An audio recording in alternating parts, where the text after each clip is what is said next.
Friends, మనం ఇప్పుడు ABCDEF అనే కొత్త టెక్నిక్ ద్వారా నీడ్ టు అనే స్ట్రక్చర్ని నేర్చుకుందాం. ముందుగా ABCDF అంటే ఏంటో చూద్దాం.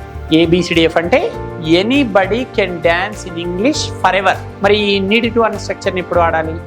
ఏదైనా సరే ఒక పనిని చేయాల్సిన అవసరం ఉంది అంటుంటాం. ఫర్ ఎగ్జాంపుల్, నేను ఇంగ్లీష్ నేర్చుకోవాల్సిన అవసరం ఉంది, ఆమె ఇప్పుడు ఆఫీస్కి వెళ్ళాల్సిన అవసరం ఉంది, వారు కంప్యూటర్ నేర్చుకోవాల్సిన అవసరం ఉంది, వారు హైదరాబాద్కు రావాల్సిన అవసరం ఉంది, మీరు మారాల్సిన అవసరం ఉంది అంటుంటాం. ఇలా ఏదైనా సరే ఒక పనిని చేయాల్సిన అవసరం ఉంది అని చెప్పేటప్పుడు మనం ఈ నీడ్ టు అనే స్ట్రక్చర్ని ఉపయోగిస్తుంటాం. మరి ఇప్పుడు ఈ స్ట్రక్చర్ని ఈ టెక్నిక్ ద్వారా నేర్చుకుందాం. A positive sentences, you need to learn English, మీరు ఇంగ్లీష్ నేర్చుకోవాల్సిన అవసరం ఉంది. B negative sentences, you don't need to learn English, మీరు ఇంగ్లీష్ నేర్చుకోవాల్సిన అవసరం లేదు. C positive yes no questions, do you need to learn English, మీరు ఇంగ్లీష్ నేర్చుకోవాల్సిన అవసరం ఉందా.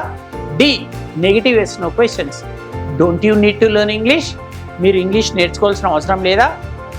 ఈ positive WH questions, when do you need to learn English, మీరు ఇంగ్లీష్ ఎప్పుడు నేర్చుకోవాల్సిన అవసరం ఉంది.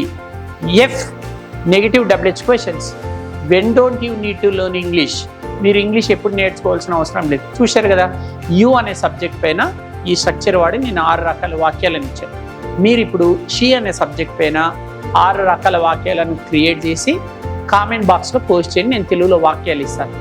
ఏ పాజిటివ్ సెంటెన్సెస్, ఆమె ఒక కారు కొనాల్సిన అవసరం ఉంది. బి నెగిటివ్ సెంటెన్సెస్, ఆమె ఒక కారు కొనాల్సిన అవసరం లేదు. C positive yes no questions, ఆమె ఒక కారు కొనాల్సిన అవసరం ఉందా. D negative yes no questions, ఆమె ఒక కారు కొనాల్సిన అవసరం లేదా. ఈ పాజిటివ్ డబ్ల్యూహెచ్ క్వశ్చన్స్, ఆమె ఒక కారు ఎందుకు కొనాల్సిన అవసరం ఉంది. ఎఫ్ నెగిటివ్ డబ్ల్యూహెచ్ క్వశ్చన్స్, ఆమె ఒక కారు కొనాల్సిన అవసరము ఎందుకు లేదు. వీటిని కామెంట్ బాక్స్లో పోస్ట్ చేయండి.